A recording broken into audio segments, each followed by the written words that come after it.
আসসালামু আলাইকুম প্রিয় বন্ধুরা, প্রিয় ভিউয়ার্স, আবার আপনাদের সামনে চলে আসলাম আমি আশিকুর রহমান সনি। সময়ের প্রয়োজনে কিছু কথা, ধারাবাহিক পর্ব 2-এ। তো বন্ধুরা, আজকে আমি আপনাদের সাথে আলোচনা করব যে আমরা যে গত পর্বে যে জিনিস ছেড়েছিলাম সেটি হচ্ছে, যে জায়গায় স্টপ করেছিলাম সেটা হচ্ছে আমাদের বর্তমান যিনি প্রধানমন্ত্রী রয়েছেন তার বিষয়ে কিছু কথা। তো আসলে বৃক্ষ তোমার নাম কি ফলে পরিচয়, যেরকম একটি কথা আছে, তো সেই রকম বর্তমান যে আমাদের প্রধানমন্ত্রী তারেক রহমান, ওনারও কিন্তু একটা বিশেষ পরিচিতি আছে। আমরা যে কোনো জিনিস কারো কাছ থেকে ভালো কোনো কিছু আশা করতে হলে আমি তাদের ব্যাকগ্রাউন্ডটা আগে কিন্তু জানতে চাই। আমরা যে কেউ তাদের ব্যাকগ্রাউন্ড সম্পর্কে জানতে চাই, তাদের বিগত দিনের ইতিহাস, তাদের বিগত দিনের আপনার পারিবারিক যে আপনার ধারাপাত সেটা কীরকম ছিল। তো বর্তমান যিনি প্রধানমন্ত্রী রাষ্ট্রনায়ক তারেক রহমান, উনি যে পরিবার থেকে বিলং করেন, এই পরিবারটি হচ্ছেন আপনার শহীদ প্রেসিডেন্ট জিয়াউর রহমান এবং দেশনেত্রী বেগম খালেদা জিয়ার যে পরিবারটি, তাদেরই সন্তান হচ্ছেন তারেক রহমান। এখন কথা হচ্ছে যে তারেক রহমান এবং শহীদ প্রেসিডেন্ট জিয়াউর রহমান ও খালেদা জিয়াকে আমরা প্রত্যেকেই কম বেশি চিনি, কিন্তু এদের আগেও তো আরও কিছু প্রজন্ম ছিল না তাদের। তো সেই হিসেব করে তারেক রহমানের যিনি দাদা ছিলেন, শহীদ রাষ্ট্রপতি জিয়াউর রহমানের বাবা, উনি হচ্ছেন আপনার বগুড়ার, তার জন্মস্থান হচ্ছে বগুড়ায়। এবং সবচেয়ে মজার বিষয় হচ্ছে কি জানেন, শহীদ প্রেসিডেন্ট জিয়াউর রহমানের বাবা মোহাম্মদ মনসুর রহমান, উনি ছিলেন একজন রসায়নবিদ, কেমিস্ট। এটাই হয়তো আমরা অনেকে জানি না। এবং উনি একজন সরকারি কর্মকর্তা ছিলেন। ব্রিটিশ আমলে উনি সরকারি একজন কর্মকর্তা হিসেবে কাজ করতেন, চাকুরিজীবী ছিলেন।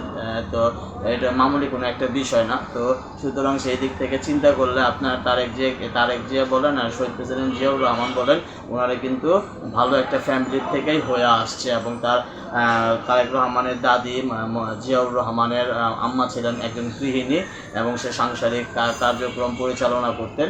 এটা হচ্ছে শহীদ প্রেসিডেন্ট জিয়াউর রহমানের ফ্যামিলির কথা বলছি, আমি বংশের কথা বলছি। তারেক রহমানের মাতা আপসীন নেত্রী খালেদা জিয়া, উনিও হচ্ছেন আপনার একটা সম্ভ্রান্ত পরিবারের মেয়ে। উনি হচ্ছেন দিনাজপুরের, জন্মস্থান হচ্ছে তার দিনাজপুর, এবং সে হচ্ছেন ইস্কান্দার মজুমদারের এবং তৈয়বা মজুমদারের মেয়ে। ইস্কান্দার মজুমদার তৎকালীন সময়ের একজন ভালো প্রভাবশালী একজন বণিক বা ব্যবসায়ী ছিলেন, খুব প্রবীণ এবং খুব প্রভাবশালী একজন ব্যবসায়ী ছিলেন দেশনেত্রী বেগম খালেদা জিয়ার বাবা। এবং তার মা ছিলেন তৈয়বা মজুমদার, যিনি ছিলেন আপনার একজন গৃহিণী এবং তিনিও সাংসারিক কার্যক্রম পরিচালনা করতেন। তো আপনাদেরকে আরেকটা জিনিস জানিয়ে রাখি, দিনাজপুর আমি একবার গিয়েছিলাম যে কোনো সুবাদে, সেখানে কিন্তু আমি দিনাজপুরে খালেদা জিয়ার বাড়িতেও যাওয়া হয়েছিল আমাদের, এবং তৈয়বা মজুমদারের সাথে আপনার ছবি তোলার সৌভাগ্য আমাদের হয়েছিল। বাট কালের গহ্বরে আমাদের সেই ছবিগুলো হারিয়ে গেছে।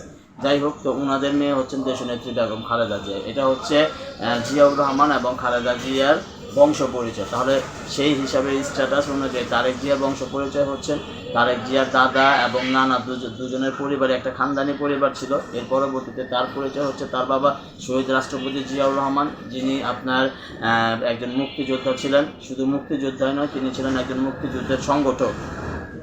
বাংলাদেশের মুক্তিযুদ্ধ চলাকালীন সময় যে রণাঙ্গন ছিল, সেই রণাঙ্গনকে আপনার 11টি সেক্টরে বিভক্ত করা হয়েছিল, এটা আপনারা প্রত্যেকেই জানেন। তো শহীদ রাষ্ট্রপতি জিয়াউর রহমানকে প্রথমে 1 নম্বর আপনার সেক্টর কমান্ডার হিসাবে 1 নম্বর সেক্টরের দায়িত্ব দেওয়া হয়। পরবর্তীতে তাকে আবার 11 নম্বর সেক্টরে নিয়ে যাওয়া হয়। তো রণাঙ্গনে কিন্তু তিনি সশরীরে মুক্তিযুদ্ধ করেছেন, মুক্তিযুদ্ধের দায়িত্ব পালন করেছেন এবং মুক্তিযোদ্ধাদেরকে গাইড করেছেন। এটা হচ্ছে তার একটি বড় পরিচয়। এরপর আরও কিছু পরিচয় আছে। এর মধ্যে উনি হচ্ছেন শহীদ রাষ্ট্রপতি, আমরা সবাই বলি এই কারণে উনি কিন্তু বাংলাদেশের একজন রাষ্ট্রপতি ছিলেন, পাশাপাশি উনি ছিলেন সেনাপ্রধান।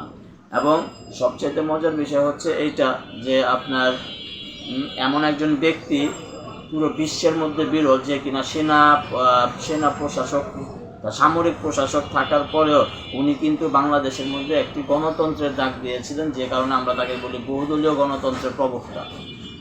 তো এই বহুদলীয় গণতন্ত্র প্রবক্তা হওয়ার কারণে কিন্তু তিনি যখন সে সামরিক শাসক থেকে আপনার বহুদলীয় গণতন্ত্রের ডাক দিলেন, তার এই বহুদলীয় গণতন্ত্রের ডাকে কিন্তু অন্যান্য রাজনৈতিক দলগুলো বাংলাদেশে রাজনীতি করার সুযোগ পেল। এর একমাত্র অবদান হচ্ছে শহীদ রাষ্ট্রপতি জিয়াউর রহমানের। ওনার ছেলে হচ্ছে তারেক রহমান।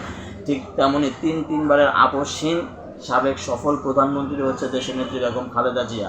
কোনো স্বৈরাচারী মনোভাব নিয়ে নয়, কোনো জোর জুলুম করে নয়, বা কোনো পুলিশি বা কোনো প্রশাসনিক ক্ষমতার বলয় নয়, জনগণের ম্যান্ডেট নিয়ে তিনি তিনবার এই বাংলাদেশের সাবেক সফল প্রধানমন্ত্রী হয়েছেন এবং আপনার মৃত্যুর আগ পর্যন্ত তিনি বাংলাদেশের সেবাই করে গিয়েছেন। সুতরাং এইরকম একটা ফ্যামিলির থেকে বিলং করে যে রাষ্ট্রনায়ক তারেক রহমান, যে ফ্যামিলি শুধু দেশের জন্য দিয়ে গেছেন, কোনো কিছু নিয়ে যান না, নিজের জীবন পর্যন্ত দিয়ে গেছেন। তার বাবা শহীদ রাষ্ট্রপতি জিয়াউর রহমানও দেশের জন্য জীবন দিয়ে গেছেন, তার মাতা মরহুমা খালেদা জিয়াও দেশের জন্য জীবন দিয়ে গেছেন। তো আমরা এমন একজন প্রধানমন্ত্রী পেয়েছি যাকে আমরা সুযোগ দেই, তাকে আমরা একটুখানি দেখি। তারেক জিয়া অবশ্যই একজন আগের দিনের মতো আর নাই, আগের সময় মানুষের মেন্টালিটির আস্তে আস্তে একটা পরিবর্তন ঘটে। আমরা জানি অবশ্যই তারেক জিয়া বর্তমানে খুব অভিজ্ঞ একজন ব্যক্তি এবং খুব সুন্দরভাবে একটি রাষ্ট্র পরিচালনা করতে পারবেন। তো সেই আশাবাদ ব্যক্ত করে এবং পরবর্তী ধারাবাহিক সময়ের প্রয়োজনে কিছু কথা নিয়ে পরবর্তী পর্বের অপেক্ষায় থাকেন। আমি ইনশাল্লাহ আছি আপনাদের সাথে, যখনই যে ইনফরমেশন পাই বা যতটুকু ধারণ করতে পারি আপনাদের সাথে শেয়ার করব। সবাইকে ধন্যবাদ। আসসালামু আলাইকুম।